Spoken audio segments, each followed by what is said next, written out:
Welcome to the podcast. First episode of 2020, I had an opportunity to sit down with the district manager of Humanscale. His name's Nick Camp, and he works out of the Dallas office. I went to their office and we sat down and got to chat about first how we helped them solve some acoustic issues in that space, and then also we get into all sorts of topics. He was a great interview. Let's jump in. So Nick, thanks for being here, or for having us here since we're at your place. Yeah, absolutely. So we've built up a relationship over the last couple of years to manufacturers here in town. Now you guys are based out of New York, and you have an office here in Dallas. Yep. Unique company. I think you guys are great, and we got to know each other because you guys had a problem. Absolutely. So I guess it's been a couple of years now. Yeah. We had reached out and we knew Fred through one of our reps on the team. They were in a leads group together, and he had just made the transition over to you guys back on the previous name of the company, which is much better, by the way, like the making privacy simple. And we decided to have a conversation because what we knew was in our space, as you can see, you and I can see, it's very open. And there's a lot of concrete. There's a lot of very harsh floors and walls. And so sound was reflecting really bad. And to the extent we would be in our conference room and we could literally hear someone typing outside of the conference room. That's when you guys came in and you showed us what sound truly could be. And I'm sure that the mics probably can't pick it up, but it is fantastic in here now. We have not only the absorption, but we also have the masking that's running right now. And it has been made such a difference in our world. And we've been so thankful. It was a fun project, because we got to get a little creative on some things because, we saw it as an opportunity to, do this place up right. It also looks, the space is acoustically was horrible. Yeah. But it looks really gorgeous. So you've got the wood floors and the concrete ceilings, and it's just kind of a really unique space. So we wanted to add to that, not take away from that. So it was kind of a fun project for us. And then we brought in an acoustical consultant because we wanted to get the before and after by a professional of like, what does the numbers show? And so that was fun too, because he came back with the reports, and we've sold this for years, but it was fun to physically see the difference because I've been able to feel the difference all the time. I did the demo for you when we came in here, and you guys immediately were like, yep, that's what we need. We know it. But being able to have a third party come in and take measurements and show us on paper, like this is the actual change. That was fun to see. Absolutely. So, and then and to your point, whenever you guys came in here, it was really, y'all were a masking company. And y'all have added the absorption. And once we actually got to experience the two sides of sound, it was remarkable. The masking was great and it was effective, but it didn't solve the entire problem. Right. And then once we got the absorption in, it was a whole other world. And even walking by the absorption on the walls, you can literally hear dead noise just completely black out whenever you're walking by. It's amazing to hear it. It's a great commercial for what we do right there. There you go. I'm building you I'll pay you later for that. That was good. But you're exactly right. So that's a lot of people don't realize that there's different solutions for all this stuff. And the combination of them play together to make the right space. We didn't even fully realize that when we first talked because we, like you said, we were a masking only company and we knew that would help, and it did. It made a huge difference. But then adding that absorption was like that icing on the cake. Yeah, it was a game breaker. Yeah, it really changed it. So your company is Humanscale. You guys you're professionals in ergonomics, right? That's correct. And you're for a broader definition, you're a furniture manufacturer. Yeah, we like to say we are an ergonomics company first, and we just so happen to manufacture furniture, and that's our method. There you go. And what's unique about us is we're very specific on where we actually work. So what we focus on is just the workstation, and that's it. All we care about is the actual employee. And I shouldn't say all we care about, but that's all we focus on is a better way of saying that. And so whenever you look at, even in our showroom right now, you'll see that we focus on the sit to stand desks, on keyboard trays and monitor arms that actually allow the person to customize their workstation and sit in a comfortable posture throughout the day. You'll see task lights. Lighting comes into play it's incredibly important in ergonomics in the workspace. So that's really where we put all of our attention. So you're trying to make sure that somebody who's working all day and all year in this, 6 foot or 4 foot area that they have, that's theirs, that they have the most comfortable, productive setup to allow them to kind of enjoy being in that space. Would that be how you define that? Yeah, absolutely. I think what we've really seen through the years is we've have all these baby boomers that are really coming into their next life, right? Where they're moving on past their work and they've been sitting at a desk for 50 years. And you're really seeing what that has done to their bodies. Their backs are breaking down, their shoulders, their necks. They're having constant pain throughout the day. I was at an appointment.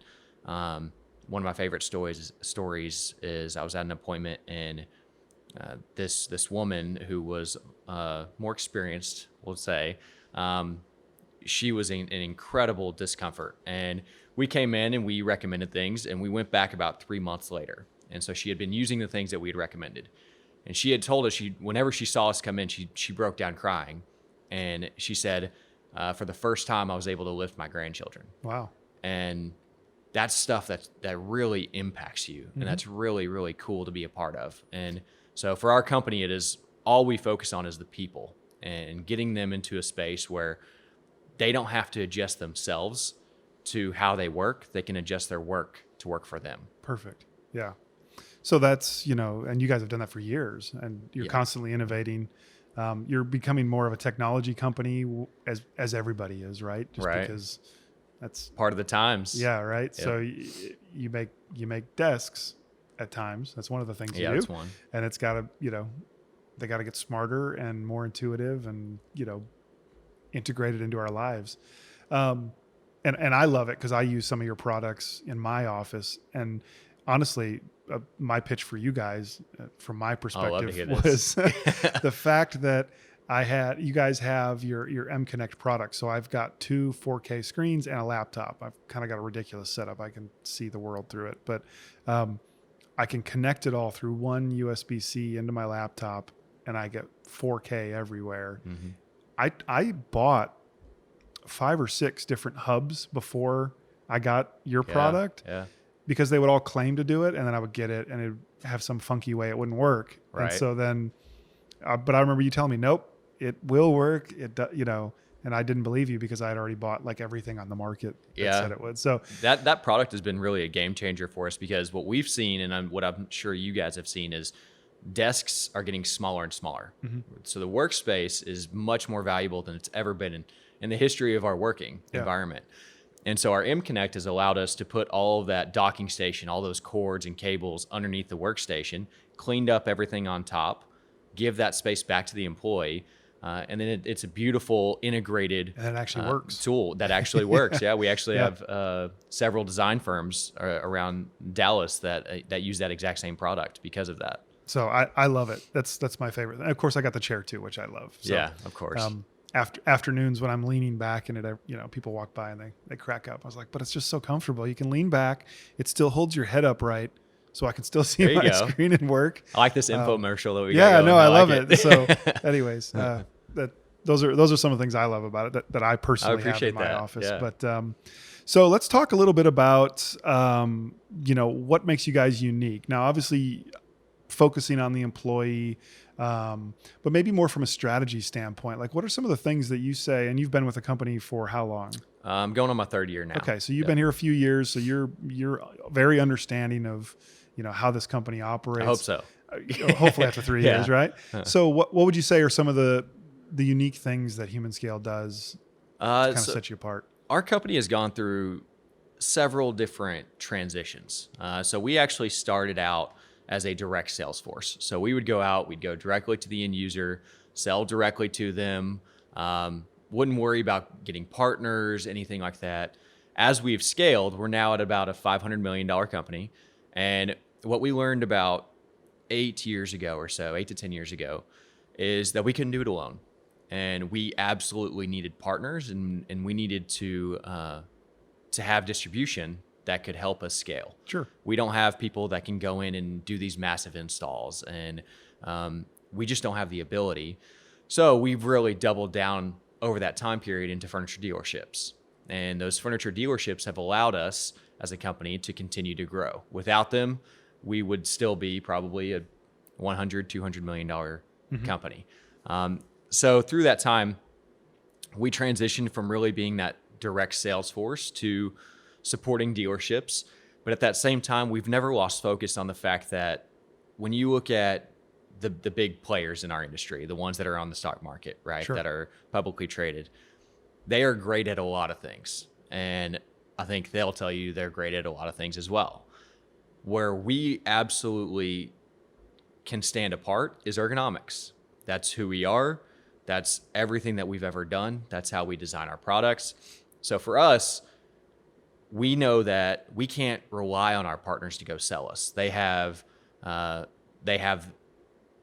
brands that they're tied to, that they have loyalty there. Completely understand that. So for us, we can't rely on somebody else. We've got to go and create our own destiny while working with partners and hopefully bringing opportunities back to our partners.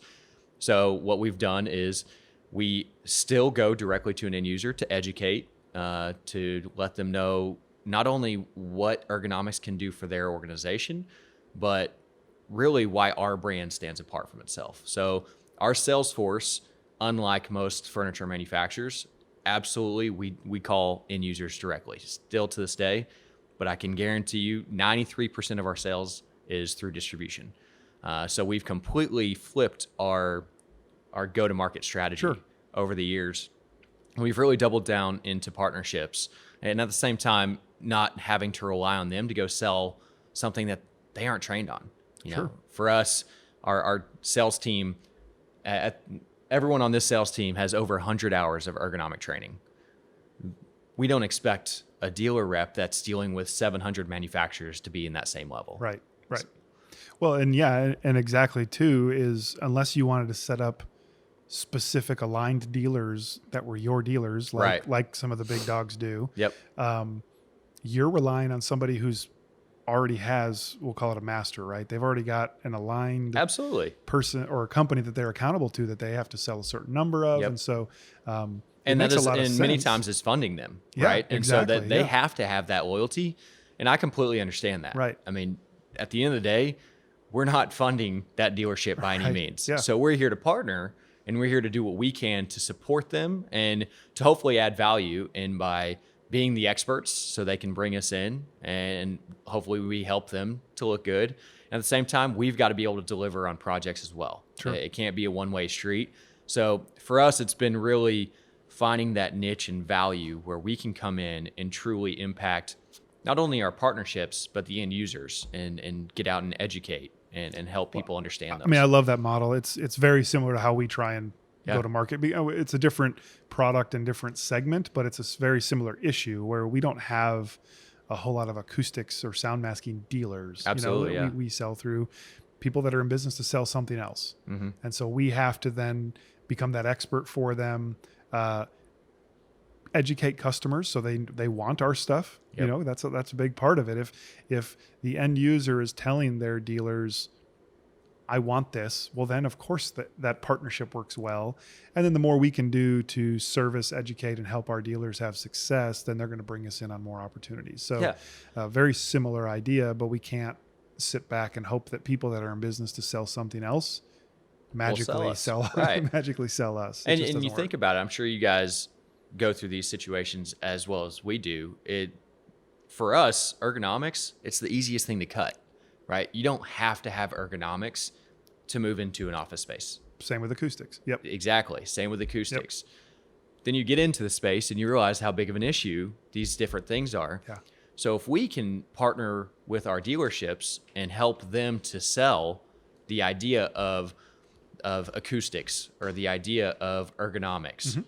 that helps us really set apart and bring profit margin back to the dealerships, right? So that Absolutely. way, let us go fight that fight for you, and we need you no matter what. It's in all of our best interest. It's in all of our Yep, best interest. There's got to be trust there, and traditionally, candidly, for our company, there has been a lack of trust because of our history, Your where DNA. we went direct, and a lot of dealers during that time period did get burned. And I've seen it. I've felt it. I've only been here for a few years, and I know that the dealerships still have that perception. But for us, that was the past. Judge us on this point forward, and we'll show you what we can do for you. Sure. Yeah. Well, and that's very similar to our company. We started that same way when we were very small. It was the only people that knew us were the end users that we sold to, and we worked with them. And we had that same realization where in order to grow this past what our small team is capable of accomplishing, we have to create partnerships. And in doing so, we have to create those partnerships to the point that, we're in it for them and their success. And in doing so, we're going to have success. And that, but I think it's something that makes us successful. And I know it's something that makes you successful is having that original DNA of knowing how to interact with an end user and having that experience of selling direct to those end users in our past has, I think, made us better at working with partners because we have an understanding of what those customers want. Yeah. A little bit more than maybe someone who's never done that before, someone who's only ever been about those partnerships. All they know is what the partner wants. And it's always a secondhand what the end user wants. And so I think that's helped us. I would assume that's helped you guys. Just it makes you unique and gives you a little bit different perspective. Absolutely. I think that the most important thing that you can get from a customer is feedback. So we're very much a feedback culture where we want to put a product into an end user's space, let them try it, and give us candid feedback. Tell us what you do and don't like about it, because that helps us to get better. We can take that back to the engineering team if there is constructive criticism. Sure. And for us, because of us getting out and having those conversations, we know how to also understand the conversations at a deeper level than maybe an RFP response, right? Mm-hmm. Where it's, hey, just throw your best price at it and we'll see who wins. That's not really our approach. Our approach is to get out and educate as to, a great example is the chair you're sitting in. I can guarantee you that everyone on our team knows exactly why it was built the way it was built, all the way down to where screws were, the way it has counterbalance technology built into it, how we were able to accomplish that, why it only has a few adjustments compared to having many adjustments. So when you look at these things, all those go back into because of the feedback that we've gotten from customers that have helped us set ourselves apart. Sure. Yeah. Yeah, that's awesome. So something else you guys do that's unique, we were talking earlier just about hiring, recruiting, training. Yeah. It's very different. And of course, you ask anybody, probably anywhere in the country, but certainly in this market, in the Dallas area, what's your biggest challenge? If it's a manager or leader or some sort of executive, it's people, right? Absolutely. And it's not managing people, it's finding people. We have more openings than we have qualified candidates for across the board in this marketplace and frankly in the country. So what are you guys doing that's working for you in that realm? So I think we've tried everything, right? We've done external recruiters, we've done internal recruiters. We have an entire team of internal. A couple of years ago, we added LinkedIn Recruiter across the entire organization, so all leadership had it. We've tried going to networking events and trying to pull from industry. What we found, and I'll just speak for the market that I manage. Sure. So for North Texas, Oklahoma, Arkansas, Austin, what we've really found is that the most effective recruiting that we can really accomplish is going through LinkedIn Recruiter and finding people that are not in the industry. It's a much longer lead time for developing and training and doing all these things. But we found people that whenever you find people that are in the industry, they're kind of, and this is a very broad statement, but they're already kind of jaded, right? They have their opinion on Humanscale already. Right. They have their opinion on some of our partners already. And it's hard to break those habits. So you benefit from the fact that they know the industry already. Right. So you don't have to teach them how all that fits together. Right. But because they know the industry, they have their frame of reference for everything. Yeah, so if you take absolutely. somebody outside the industry, it's going to take longer to teach them how this all fits together and where you fit in the entire conversation Yep. of, a design and implementation. But at least they don't have an opinion, so they get to kind of learn it and learn your perspective. Right. Yeah. And I think that's the biggest thing is you're taking a blank slate, right? And a blank slate is something that you can really transform and mold, and you can help. And for us, what really brought me to Humanscale, just to take it back a notch, is how much we do emphasize people and how much training that we put into people. And to the extent of, your first few months, you are just expected to go and shadow and go through an entire course of training. And then you go off to our second headquarters in Denver for a full week of training. There's a lot of emphasis on the front end. And with that, we're very fortunate because we can take on those risks of out of industry. Yeah. Because we don't necessarily have to get a return right this second. We can go in and invest in people and get them to where they're trying to go. So what type of person are you looking for when you interview or recruit somebody? Is there a specific... I mean, anytime you work for the manufacturer side, I think that you have to be more of a business development mindset. And it's, for us especially, for people that need to go out and educate, we always are looking for somebody that can create opportunity, without a doubt. But beyond that, we've got to find people that can understand how to truly be a partner and kind of do it.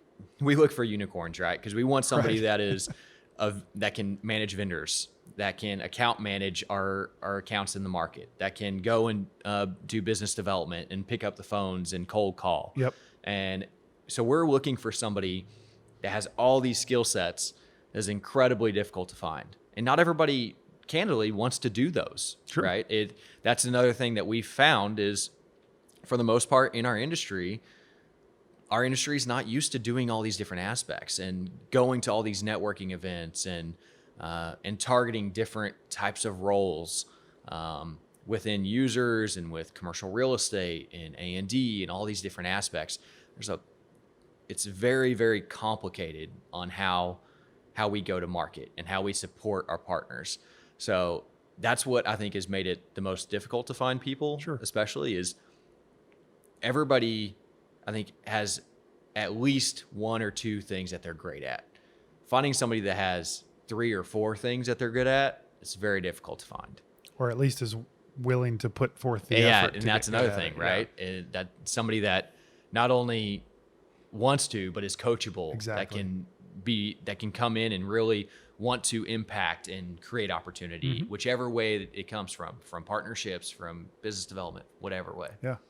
So, but you're obviously having success with that. You guys have been growing and making a name for yourself, doing a lot of good things. What do you think are some of the things more recently that have really worked for you guys? I know we did a marketing event this fall that was fun, and we saw some return on that, and I think that was really good. Is it things like that, more kind of bringing the community together and doing? Is it CEUs, training courses? Like where are you seeing kind of the biggest successes? I think it's difficult to answer that because it's so multifaceted in our world, right? So in A&D world, we'll start there. Sure. So with A&D, you do have CEUs. They can be powerful if you get the right audience. The hardest thing to accomplish is getting the right audience and getting their attention. So your CEU has to be incredibly impactful. And I think that with our company in particular, we're very much a sustainable focused company, to the extent that we're the only product in the world that's been living product certified, which is essentially, it means that for every time we create that product, it's a net positive impact on the environment. Wow. So for example, the chair you're sitting in actually that chair specifically, it's better for the world every time we create it, because how we use it is we're using fish nets out of the ocean to create that mesh back. And that's just one part of it. So when we can deliver those CEUs that talk about sustainability and things that are impacting our world, those are great conversations for certain people. Sure. not for everyone. Right. Right. And Yep. then you have other conversations on a healthy working environment. And those are great conversations for another segment. Yep. So it's very difficult to figure out and to get the right audience at CEUs. Oh my gosh, I totally agree with you, because we do acoustics. So we'll do a CEU and buy lunch for 30, Yep. 30, It's 40 architects. expensive. It's expensive. It's time. It takes a lot of time and effort, and you got to do a good job. And I can't tell you how many times someone's come up after something like that and said, "This would have been great for so and so. She Right. didn't come." Yeah. And you're Yep. like, so 30 people were here, but the great person that should have The heard one this person wasn't I needed wasn't here. for whatever reason wasn't here. And so that's it can be frustrating. Yeah. So from an A&D perspective, I think CEUs are difficult, and I think there's a need for them. Yeah. At the same time, I think that from a business standpoint, it's always difficult to find the return on investment because you just don't know. Yeah. Right. So it's very much a marketing piece. Unless you walk out of there with a couple projects. Exactly. In hand, it's really hard. And that's wishful thinking Right. unless you already have the relationships established. At the end of the day, what this industry is relationships. And you take everything away, it comes down to how you're impacting each individual person absolutely. and bringing value to them. And whether that's A&D, furniture dealerships, end users, commercial real estate, it doesn't matter, because all of us, we're all trying to accomplish the same thing. It's just showing the value enough for everyone to understand how you can do it for each other. Yeah, for sure. So I think that, I don't think I've answered your question yet, but that's okay. So but that's what's not working over. Yeah, exactly. But no, you said it, relationships. So that's what you're trying to do is create value and build double down relationships. on. That's really, I think, where I was getting to on next is furniture dealerships. Is we are doubling down more and more on partnerships than we ever have in the history of our company. Mm-hmm. And with that, we're getting more and more resources to support dealerships, because what we found is we had these partners and we weren't giving them enough attention, and they weren't understanding, because we didn't have enough people to give them enough attention. Sure. But they weren't able to communicate exactly the value that we could communicate to them. Sure. And without having people and resources and you've got to be around, you've got to be present, right? If you're out of sight, you're out of mind. And so that's how I would say we're continuing to build. We've got a long way to go. We still need more resources. I don't think we'll ever get to the point where we're maxed You're out. just always trying to shorten that gap. Yeah, exactly. Yeah. And so I'd say recently that's definitely where we've doubled down more and more. Last year we were very fortunate that we won the American Airlines headquarters for their seating. So 8,000 people. We've got their seating, and that was the largest single PO in Humanscale history, which is really cool to accomplish. Awesome. So that one was an example of, that was a dealership that we worked with. We had been working that project for several years. We worked with commercial real estate, A&D, the different furniture dealerships that were bidding on it. So when you look at just our overall go-to-market strategy, that's where we set ourselves apart, is because we work with everybody, trying to get in front of every single line throughout that selling cycle. And then by not being aligned, it didn't matter which dealer ended up being selected for the overall thing, because you were working wide on the to deal. an extent. Yeah, I'm sure there was influence there. There's always influence. You always have certain dealerships that you have better relationships with, right? And even when you're not aligned, and for us, speaking to the dealership piece, we've actually over the past 2 years limited distribution for the first time in our company's history. Good. So we have now looked at where are we getting our business from and doubling down on those partnerships. Absolutely. So we've dropped, I think, 30% of our distribution completely off our network. We're continuing to do that. We're in year-end planning right now. So those are all things I'm looking through right now. So anytime you come into a project, you absolutely have people that you definitely want to win. Yep. But fortunately, we were set up to make sure we weren't going to get pushed out, which is what normally happens on the large deals. Right. Well, that's awesome. Well, and you know that over time, the tighter those relationships get, the more you pour into them, the more they're going to pour into you. And, Absolutely. And it takes time, to your point. It does. Yeah. It's not a flip the switch. You've got all these relationships. they're going to start bringing you all these projects. It doesn't work that way. Yeah, It absolutely. That's one of the hardest things about finding the return on investment when you're hiring. Because for us, we don't expect to see a return on investment from a hire until year 2 or 3. So when Do you communicate that to the person when they're hired, or is to an that extent, right? And no, I mean, you want them to, you know? but they're still salespeople, right? Yeah. They still have goals, but ultimately, we know that it's going to take at least 6 to probably about 9 months for somebody to walk into a dealership and start creating relationships.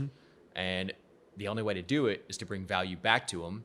You can't show value until you've actually brought business, right? Yeah. And so you've got to go establish some business and bring it back and show that you're there to work with them. Sure. So it's always that fine line of where's They can't just where's be the walking return? in there and saying, "What are you working on? Can you Exactly. get some of my chairs in there?" Yeah, or just going in there, throwing the headphones on, and like hanging out at the dealership. It's never going to work. Yep. So it's always trying to find that balance of being present, but delivering value while you're present. Sure. So the overarching message is that I'm hearing is be people focused. Absolutely. Because you're people focused on your products, right? You're employee focused. Everything you're designing is to make sure that their experience is good. But then your go-to-market strategy is be focused on the people that you can bring value to and build relationships with. It kind of, for how complicated it actually is. Yeah. It's, you can you dumb can it down boil pretty it down good. to like a simple thing there. Yeah. We can put that on the wall somewhere or something. But, Yeah, there you go. So personally, we're kind of, now we'll shift to just chat about you for a minute. Because we're at about the 25, 30 minute mark. So if we go too long, then people's commute is over and they stop listening. Yeah, you know how that absolutely. goes. So you, what do you like to do for fun? What do I like to do for fun? I like competition. So I like to, yesterday I played volleyball. I played soccer in college. I love to do anything from playing games with family and friends to being out and actually being outdoors. My wife and I are very fortunate that we've been able to travel a lot. So we just got back from Napa in Italy right before that, and we've got Galapagos Islands coming up. Nice. So we're very blessed in some of the things that we've been able to do. I'd say those are kind of the top 2 things that I love doing. So one of the questions I always ask is, if you had all the money in the world and could do whatever you want to do, what would that be? I think I would start my own business on an island somewhere, and I would run an excursion company, like doing scuba diving and snorkeling, and hopefully the island is fantastic with mountains, so we could do some zip lining and all kinds of stuff. But I think I don't think even if you gave me all the money in the world, I could ever stop working. I would still have to be able to You'd want to do something, because that's where, for me personally, I derive a lot of my value from that. And so I think in some way, in some capacity, I'd probably be running my own company. Well, I mean, I've interviewed 20 different people and for this podcast so far, and most of them are leadership or some sort of, successful career. And that's kind of the running theme is like, give me all the money you want. I'm probably still going to do something. Yeah. Might be to a lesser degree. I might take more time off. But so far, most people have not just said, well, I'm just going to lay on the beach and do nothing. I don't think you can be built that way, especially whenever you're on the manufacturer side, right, where you have to embrace the hustle that comes into everything that we do every day. Yeah. And trying to really create business. So because here we are on the Friday after Christmas, and we're both at work. Yep. I'm like, I know it's going to be kind of quiet, and we're probably both working, so let's connect for a podcast. So that's a little bit of that hustle you're talking about. Yeah, absolutely. But I appreciate y'all making the time. Yeah, Nick, I really appreciate you letting us come in, and I really appreciate the partnership. I think you guys have helped us more than we've helped you, honestly, and we've helped you a lot with the acoustics in this space. But just being able to do marketing things together and learn from each other I think has been really helpful for us. And looking forward to continually working with you guys. And yeah, absolutely, it's been a great partnership up to this point, and I think that for us, anytime you can teach us something, I think that there's more value than you'll know, right? And what you were able to teach us is the impact of sound, and that is having implications all the way across our company, because now we understand more of what sound does mean to the environment. And I think that you're downplaying your role a little bit, but it's been a great partnership, and we look forward to absolutely continuing this and building this out. And we're always here to be partners. So I appreciate that. Looking forward to it. yeah, absolutely. Thanks, All Andy. right, take care.